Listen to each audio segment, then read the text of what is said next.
चलिए फिर dear students next topic हम स्टार्ट कर रहे हैं। रिफ्लेक्शन का चैप्टर मैंने आपको पढ़ा दिया है।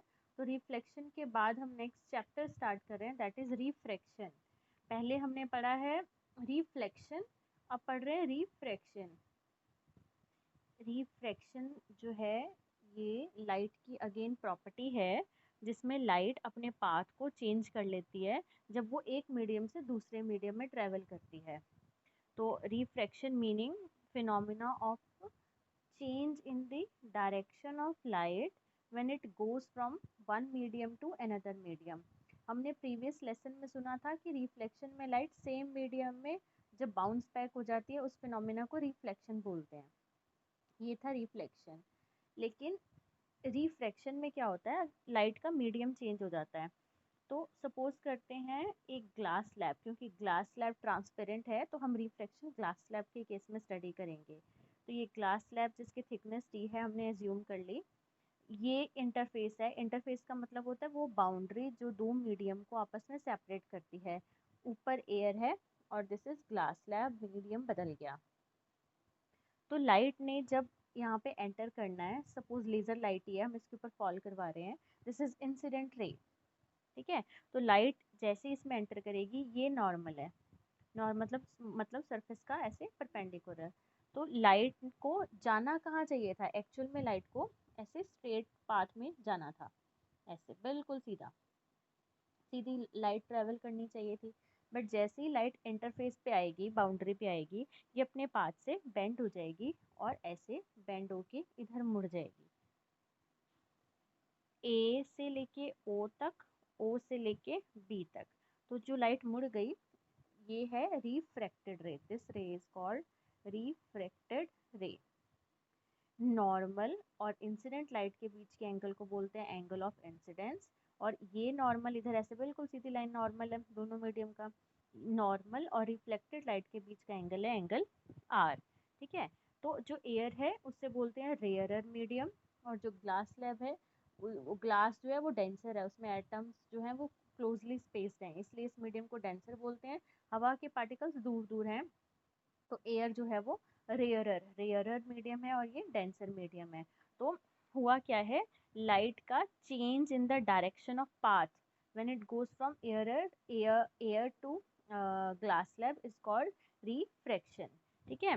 तो अगर लाइट जो है वो इंटरफेस पे फॉल करती है rarer to denser medium, rarer से डेंसर में जा रही है, तो लाइट का जो पाथ है वो बेंड्स टुवर्ड्स नॉर्मल। लाइट ने नॉर्मल की तरफ बेंड होना है, नॉर्मल के पास आ जाएगी। बट अगर लाइट बेंड हो रही है, सपोज करें ये मीडियम है ऐसे डेंसर, अंदर डेंसर और बाहर रेयरर है, तो लाइट की जो बेंडिंग है, इंसिडेंट रे यहाँ पे आई ऐसे, और ये सरफेस का नॉर्मल है। तो लाइट ने जब बेंड होना है इस नॉर्मल से दूर चले जाना है। लाइट को जाना कहाँ था, ऐसे जाना चाहिए था, बट वो गई कहाँ, दूर चली गई। तो बाहर था रेयरर। तो लाइट जब डेंसर टू रेयरर ट्रेवल करती है तो away from the normal bend होती है, it bends away from the normal. आप चेक कर सकते हैं यहाँ पे लाइट नॉर्मल की तरफ आ गई और यहाँ पे लाइट जो थी वो नॉर्मल ये है, नॉर्मल से दूर चली गई, दिस इज रिफ्रैक्टेड रे और ये थी इंसिडेंट रे।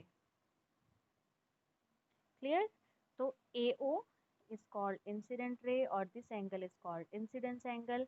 नॉर्मल और रिफ्रैक्टेड रे के बीच में एंगल है एंगल R। ठीक है। अब लाइट बेंड क्यों हो रही है बच्चे, जो रिफ्रैक्शन है लाइट की वो इसलिए होती है क्योंकि लाइट जब एक मीडियम से दूसरे मीडियम तक जाती है उसकी जो स्पीड है वो चेंज हो जाती है। ठीक है। लाइट की स्पीड रेयरर मीडियम में, speed of light in rarer medium is more as compared to speed of light in denser medium. So when light goes from rarer to denser medium, its speed get decrease। ठीक है। Speed अगर decrease हो गई तो light ने deviate करना है मोर, light की डेविएशन ज़्यादा हो जाएगी because it is interacting with the particle of denser medium. मैं रिपीट कर रही हूँ बच्चे, रिफ्रैक्शन का कॉज क्या है, रिफ्रैक्शन क्यों होती है। रिफ्रैक्शन इसलिए होती है because speed of light changes when it goes from one medium to another, one medium to another medium, ठीक है। और when light travel from this rarer to rarer to denser medium, its speed decreases because light deviate more due to interaction with the particle of this denser medium. इसलिए light travel from denser to rarer medium, its speed get increases, hence deviate less due to interaction with the rarer medium. Clear? तो speed के change होने की वजह से light अपने path से bend हो जाती है और मुड़ जाती है। मैंने अभी आपको क्या बताया कि जब लाइट ट्रेवल कर रही है रेयर टू डेंसर, तो it's speed get increase. Light अगर light travel from rare to denser, speed sorry decrease हो जाती है। और लाइट जब ट्रेवल करती है डेंसर टू रेयर, तो लाइट की स्पीड इंक्रीज हो जाती है। तो ये जब डिक्रीज होगी तो लाइट डेविएट करेगी more due to interaction with the denser particle. Speed कम है ना, तो इंट्रैक्शन बढ़ जाएगी। अगर डेंसर टू रेयर जा रही है तो लाइट की स्पीड इंक्रीज हो गई और वो डेविएट कम करेगी, क्योंकि इंट्रैक्शन रेयर पार्टिकल से कम होगी। रेयरर में पार्टिकल दूर दूर हैं, तो इंट्रैक्शन इधर ज़्यादा है इधर कम है। This is the concept. Next हम पढ़ रहे हैं रिफ्रैक्शन के आगे लॉज ऑफ रिफ्रैक्शन। तो बच्चे लॉज ऑफ रिफ्रैक्शन पढ़ने से पहले हम थोड़ा सा बेसिक और पढ़ते हैं अबाउट रिफ्रैक्टिव इंडेक्स। तो पहले पिछला आर्टिकल मैं एक बार समराइज कर देती हूँ कि जब लाइट ट्रेवल करती है रेयर टू डेंसर, तो angle of incidence is greater than angle R. अगर लाइट ट्रेवल करती है from denser to rare medium, then angle of incidence is less than R, ठीक है।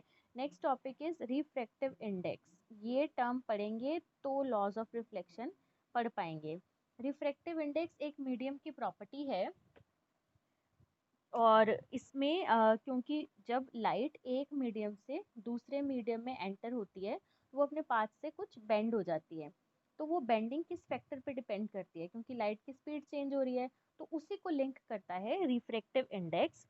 ये मीडियम की प्रॉपर्टी है, पैरामीटर है, जो ये बताता है कि स्पीड ऑफ लाइट एयर में कितनी थी डिवाइडेड बाय जब लाइट मीडियम में एंटर कर गई तो उसकी स्पीड कितनी हो गई। Speed of light, speed of air नहीं सॉरी, स्पीड ऑफ लाइट किसमें, in air. This is speed of light in medium, ठीक है। या हम ऐसे बोल सकते हैं refractive index is the ratio of speed of light in vacuum also, vacuum और air, to the speed of light in medium. It is denoted by a symbol N, और कई बुक्स में सिंबल म्यू भी हो सकता है। तो mu is equal to C by V. C की जो वैल्यू है, C always is equal to 3 × 10⁻⁸ metre per second, ठीक है। ये जो सी है लाइट की स्पीड, वो हमेशा मीडियम की स्पीड से ज़्यादा होगी, क्योंकि लाइट की स्पीड सबसे ज़्यादा है। तो C is always greater than V, ठीक है। तो अगर सी हमेशा बड़ा होगा, न्यूमरेटर बड़ा होगा, तो रिफ्रैक्टिव इंडेक्स म्यू जो है, या कह लो N, is always greater than 1, ठीक है। Mu is always greater than 1, इसकी वैल्यू 1 से ज़्यादा होगी अलग अलग मीडियम के लिए। तो रिफ्रैक्टिव इंडेक्स जो है, दो स्पीड की रेशियो है, speed of light in air to the speed of light in medium. तो it has no dimension, it has no unit, क्योंकि यूनिट भी कैंसिल हो जाएंगे, ठीक है। ये तो था absolute refractive index. Next term जो है वो है रिलेटिव। रिलेटिव मतलब अगर दो मीडियम की बात करें, अगर लाइट सपोज ग्लिसरीन से निकल के ग्लास स्लैब में जा रही है, तो बीच में एयर नहीं है, एक मीडियम भी ग्लिसरीन है, दूसरा दूसरा ग्लास स्लैब है, उस केसेस में ये होता है रिलेटिव रिफ्रैक्टिव इंडेक्स। इसका मीनिंग होता है refractive index of second medium with respect to first, ठीक है। If a medium 1 has absolute refractive index n1 and the second medium has absolute refractive index n2, तो n2 by n1 इनकी ratio होती है 1 and 2, ठीक है। Meaning क्या है, this is the refractive index of the second medium with respect to the first is equal to ratio of the refractive index of the second medium to the refractive index of the first medium। तो इसे पढ़ते कैसे हैं, this is refractive index of second medium with respect to first, और ये किसकी ratio होगी, n2 by n की, ठीक है। तो मैं रिपीट कर रही हूँ, रिफ्रैक्टिव इंडेक्स अगर मुझे सेकेंड मीडियम का लिखना हो विद रिस्पेक्ट टू फर्स्ट, तो it is the ratio of refractive index of the second medium divided by first medium, तो इसकी वैल्यू क्या होगी, c/v2, जैसे एब्सोल्यूट है ना ये n2, जैसे ये होता है c/v, तो सेकेंड मीडियम की c/v2 और फर्स्ट की c/v1, c से c कैंसिल हो जाएंगे, तो 1 and 2 is equal to v1/v2। ये v न्यूमिनेटर में चला जाएगा जब c से c कैंसिल होंगे, तो आंसर बनेगा v1/v2। तो मीनिंग क्या है कि वो मीडियम जिसका रिफ्रैक्टिव इंडेक्स ज़्यादा है उसे हम बोलते हैं ऑप्टिकली डेंसर मीडियम। अभी मैंने आपको बताया था ना कि एक मीडियम रेयरर है, एक मीडियम डेंसर है, तो डेंसर मीडियम हम किसे बोलेंगे, वो मीडियम जिसका रिफ्रैक्टिव इंडेक्स ज़्यादा है, n is greater then the medium is called denser medium. जिस मीडियम का रिफ्रैक्टिव इंडेक्स कम है, लेस है, उसे हम बोलेंगे रेयरर मीडियम। ठीक है, जैसे एयर का रिफ्रैक्टिव इंडेक्स होता है 1.003, ठीक, और जो ग्लिसरीन है उसका है 1.47। तो अगर लाइट एयर में से निकल के ऐसे ग्लिसरीन में जा रही है, तो एयर जो है वो रेयरर है और ग्लिसरीन इज डेंसर। यस, अगर लाइट केरोसिन ऑयल से निकल के कार्बन टेट्राक्लोराइड में जा रही है, तो हमें ढूंढना पड़ेगा कि कौन सा मीडियम रेयरर है, कौन सा डेंसर है। तो केरोसिन ऑयल का जो रिफ्रैक्टिव इंडेक्स है वो है 1.44 और कार्बन टेट्राक्लोराइड का 1.46। तो this medium will treat as a denser medium और ये होगा रेयरर मीडियम। ठीक है, तो what is refractive index? Refractive index एक ऐसा पैरामीटर है जो हमें बताता है लाइट की स्पीड ऊपर वाले मीडियम में क्या थी, मींस एयर में क्या थी, डिवाइडेड बाय लाइट की स्पीड मीडियम में कितनी थी। तो म्यू से, ये जो म्यू है उससे निकल आएगा कि लाइट ने किस तरह से मुड़ना है, या उसका रिफ्रैक्टिव इंडेक्स मतलब रेशियो कैसे चेंज हुई है। तो उसके हिसाब से हम दोनों मीडियम में से बता सकते हैं कि रेयरर मीडियम कौन सा है और डेंसर मीडियम कौन सा है। Clear? One very important thing, कि जब लाइट की रिफ्रैक्शन होती है तो frequency and phase of light do not change. मतलब लाइट जितनी फ्रीक्वेंसी से आ रही है, frequency does not change. Meaning अगर लाइट ऐसे ऐसे मूव करती आ रही है और सडनली उसके आगे ग्लास स्लैब हो गई, तो लाइट की जो फ्रीक्वेंसी है वो उतनी ही रहेगी। फ्रीक्वेंसी में भी कोई चेंज नहीं है और फेज में भी कोई चेंज नहीं है। क्रेस्ट क्रेस्ट ही रहेगी, ट्रफ ट्रफ भी रहेगी। रिफ्लेक्शन में क्या होता है, जो मैंने पिछला चैप्टर पढ़ाया था, जब लाइट मिरर पे ऐसे फॉल करती है, ऐसे ऐसे, तो जहाँ पे फॉल कर रही थी उसका फेस बदल जाता है। मीन्स क्रेस्ट के बाद अगर क्रेस्ट शुरू नहीं होएगी तो वो नहीं शुरू होएगी, ऐसी लाइट जा रही है तो फेस बदल के आएगी। तो रिफ्लेक्शन जो है वो फेस बदल देती है, बट क्योंकि मैं रिफ्रैक्शन पढ़ा रही हूँ उसमें phase of light does not change. ना फ्रीक्वेंसी चेंज होती है, ना लाइट का फेस चेंज होता है। ठीक है, तो चेंज क्या होती है, वेलोसिटी। क्योंकि स्पीड ही अलग है, तो लाइट की स्पीड चेंज हो जाती है, वेलोसिटी ऑफ लाइट चेंजेस। एक वेलोसिटी चेंज होती है और एक चेंज होती है wavelength, because they are connected with each other. तो wavelength of light is also change. तो दो पैरामीटर चेंज नहीं होते, दो पैरामीटर चेंज हो जाते हैं। ये हमें पता है एक relation, C is equal to this. तो अगर वेवलेंथ चेंज होगी तो ये रिलेशन जो है वो वेवलेंथ का है मीडियम में। तो अगर इसे लिखना हो, V is equal to frequency nu lambda, ऐसे भी लिख सकते हैं। ठीक है, मीन्स कि ये एयर में है, एयर में था तो मैंने C से रिप्रेजेंट करवाया, अगर मीडियम में था तो C की जगह मैंने V लिख दिया। This is frequency and wavelength. ठीक है, ये भी फ्रीक्वेंसी है और ये वेवलेंथ है। तो इस रिलेशन से हम कह सकते हैं कि वेवलेंथ जो है वो डिक्रीज कर जाएगी जब लाइट एयर से मीडियम में जाएगी। क्लियर? ओके, ये दोबारा सुनिए। ये जो वेवलेंथ का रिलेशन है, मींस लैम्डा और फ्रीक्वेंसी के प्रोडक्ट को बोलते हैं C. C is equal to nu lambda. ये एयर में है तो लैम्डा को एज इट इज रहने देते हैं। अगर यही रिलेशन मैं मीडियम में रखूँ तो लैम्डा एम फॉर मीडियम। ठीक है, तो यहाँ से मैंने एक कंक्लूजन दिया है, चलो इनको डिवाइड करके देखते हैं। C/V इज इक्वल टू, ये और ये कैंसिल हो जाएंगे, बचेगा lambda by lambda M. C by V मैंने अभी आपको पढ़ाया, ये है refractive index. So N is equal to lambda by lambda M. इसे ऐसे भी लिख सकते हैं, लैम्डा एम उधर चला गया is equal to lambda by N. ठीक है, तो मीनिंग क्या है, वेवलेंथ लाइट की डिक्रीज हो जाएगी जब वो मूव करेगी फ्रॉम एयर टू मीडियम। जब लाइट एयर से मीडियम में जाती है तो उसका रिफ्रैक्टिव इंडेक्स बढ़ता है।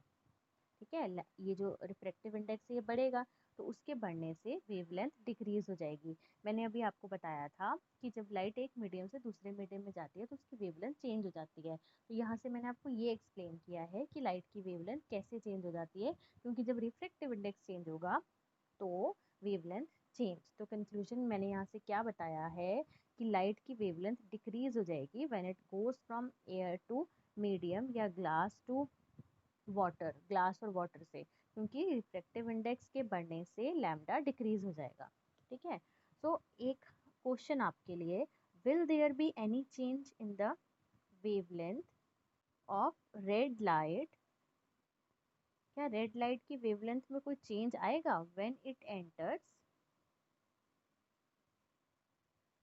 From glass to air? It enters in glass from air, air से ग्लास में आ रही है, तो रेड लाइट की वेवलेंथ में क्या चेंज होगा? ठीक है, अब देखिए वेवलेंथ जो है लाइट की ग्लास और एयर में इस फॉर्मूला से रिलेटेड है, lambda M is equal to lambda by N.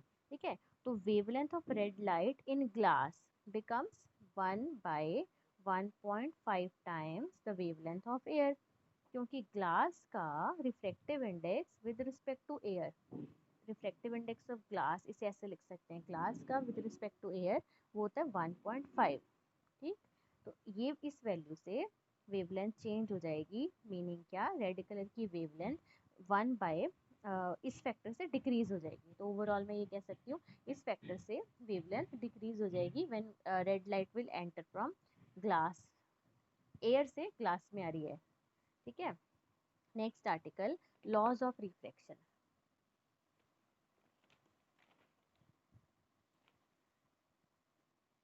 Laws of refraction, refraction का very first law again same जो मैंने रिफ्लेक्शन में बताया था, इंसिडेंट रे, नॉर्मल रे एंड रिफ्रैक्टेड रे at the point of interface lie in the same plane, lies in the same plane means तीनों एक ही प्लेन में लाई करेंगे, मतलब कोप्लेनर है। सेकेंड लॉ स्टेट करता है कि जब लाइट एक से एंटर करके अपने पाथ से बेंड हो रही है, सपोज दिस इज नॉर्मल और उसकी बेंडिंग ऐसे हो रही है, this is angle I and this is angle R. ठीक, तो sine of angle of incidence means sine angle incidence का नीचे है R, sine of R, sine of angle of incidence, तो the sine of angle of R is constant, इनकी ratio हमेशा constant होती है एक सरफेस के लिए। तो ये जो कांस्टेंट है इसे हम बोल देते हैं रिलेटिव रिफ्रैक्टिव इंडेक्स। तो इक्वेशन को ऐसे लिख सकते हैं, sine I by sine R is equal to 1 μ2, means refractive index of second with respect to first. ठीक है, और इसे ऐसे भी लिख सकते हैं, sine I by sine R, 1 and 2 को बोलते हैं n2/n1, n1 sine I is equal to n2 sine R, इसे क्रॉस मल्टीप्लाई कर दिया मैंने। This formula is called Snell's law, ये स्नेल्स ने दिया हुआ है तो इसे स्नेल्स लॉ ऑफ रिफ्रैक्शन बोलते हैं। फाइन, अगर इसे मुझे ऐसे लिखना हो, मैं रिपीट कर देती हूँ पहले फिर मैं आगे बताती हूँ कि ratio of the sine of angle of incidence to the sine of angle of refraction is constant for any two media, this is called Snell's law. ठीक है, तो अगर हम निकाल रहे हैं सेकेंड मीडियम का, ये वाला सेकेंड का विद रिस्पेक्ट टू फर्स्ट, ठीक है, तो सेकेंड डिवाइडेड बाय फर्स्ट, अगर हमने सेकेंड ऊपर रखा है तो एंगल ऑफ इंसिडेंस उसके ऊपर वाला आएगा, यहाँ पे साइन आई और साइन आर, इसे क्रॉस मल्टीप्लाई कर दिया तो ये बन गया स्नेल्स लॉ। ठीक, अगर इसे उल्टा करके लिखना हो तो n1/n2, n1 अगर ऊपर रखेंगे तो साइन आर ऊपर आएगा और साइन आई नीचे आएगा, ऐसे भी लिख सकते हैं। इस मीनिंग क्या कि हम फर्स्ट मीडियम का विद रिस्पेक्ट टू सेकंड भी लिख सकते हैं, सेकंड का विद रिस्पेक्ट टू फर्स्ट भी लिख सकते हैं, तो टर्म्स को उसके हिसाब से हम चेंज कर देते हैं। ठीक है, तो what do you mean by Snell's law? Snell's law state that refractive index is equal to sine of angle of incidence to the sine of angle of reflection. अगर एब्सोल्यूट लिखना है तो बिल्कुल basic sine I by sine R, mu लिख लो चाहे N लिख लो, this is absolute, ये भी स्नेल्स लॉ है। अगर रिलेटिव लिखना है तो इस टर्म में भी लिख सकते हैं और इस टर्म में भी लिख सकते हैं। तो अगर मैं ऐसे लिखूं 1 and 2, तो ये है sine I by sine R, that's it. These are the laws of refraction. चलिए बच्चे, next topic is principle of reversibility. जैसे कि नेम से इंडिकेट हो रहा है कि रिवर्सिबिलिटी से लिंक करता है ये प्रिंसिपल।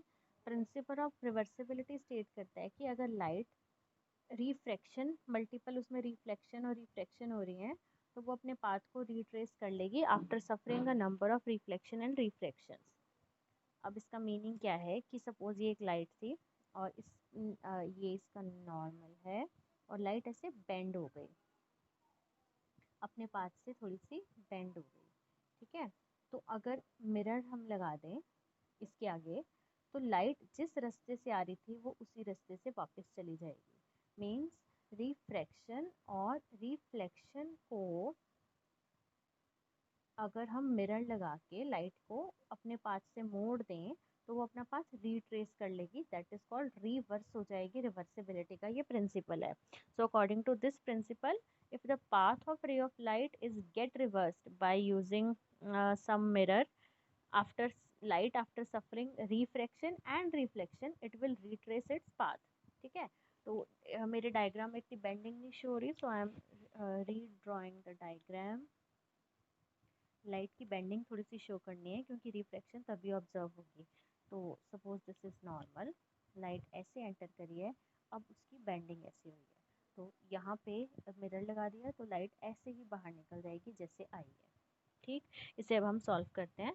सपोज करते हैं एक एक्स और वाई सेपरेटिंग मीडिया है जो रेयरर मीडियम को डेंसर से सेपरेट कर रहा है। इंसिडेंट रे आई ओ पे उसने फॉल किया, उसने यहाँ पे फॉल करने के बाद रिफ्रैक्शन फेस की। Refraction, this angle is I and this angle is R. ठीक है, तो जब लाइट ट्रेवल कर रही है एयर से डेंसर में, तो उसका जो रिफ्रैक्टिव इंडेक्स है सेकेंड का with respect to first medium, meaning 2 का विद रिस्पेक्ट टू 1, तो जब मुझे 2 का निकालना है तो उसके ऑपोजिट वाला एंगल ऊपर आएगा, sine I by sine R. Suppose this is equation first. ठीक, when the ray of light get reversed by using this mirror, तो it is travelling from second medium to first medium.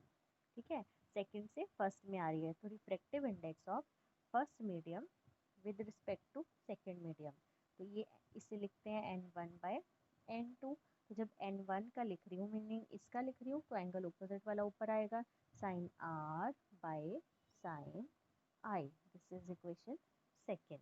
इन दोनों equations को multiply करवा देते हैं। 1 and 2 is into 2 and 1 is equal to sin I by sin R into sin I by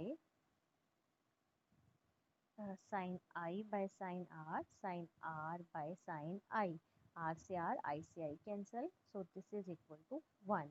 तो यहाँ से हमने देखा 1 and 2 is equal to 1/2 and 1, means दोनों रिफ्रैक्टिव इंडेक्स एक दूसरे के रेसिप्रोकल है। ठीक है, इसका मतलब क्या है कि अगर रिफ्रैक्टिव इंडेक्स वाटर का विद रिस्पेक्ट टू एयर 4/3 है, वाटर का रिफ्रैक्टिव इंडेक्स विद एयर 4/3 है, मीन्स लाइट की स्पीड इतने टाइम चेंज हो जाएगी जब वो ट्रेवल करेगी फ्रॉम वाटर टू एयर। तो बताइए एयर का refractive index with respect to water कितना होगा? रेसिप्रोकल हो जाएंगे। यस, तो it is 3/4। Refractive index of a medium may be less than 1। relative relative refractive index 1 से कम हो सकता है, बट एब्सोल्यूट रिफ्रैक्टिव इंडेक्स 1 से कम नहीं हो सकता, मैंने अभी पीछे भी बताया। तो यहाँ से हमने देखा कि प्रिंसिपल ऑफ रिवर्सिबिलिटी स्टेट करता है, स्टेटमेंट आपको क्लियर थी, और कि एक मीडियम का refractive index with respect to दूसरा रेसिप्रोकल हो जाता है। ठीक,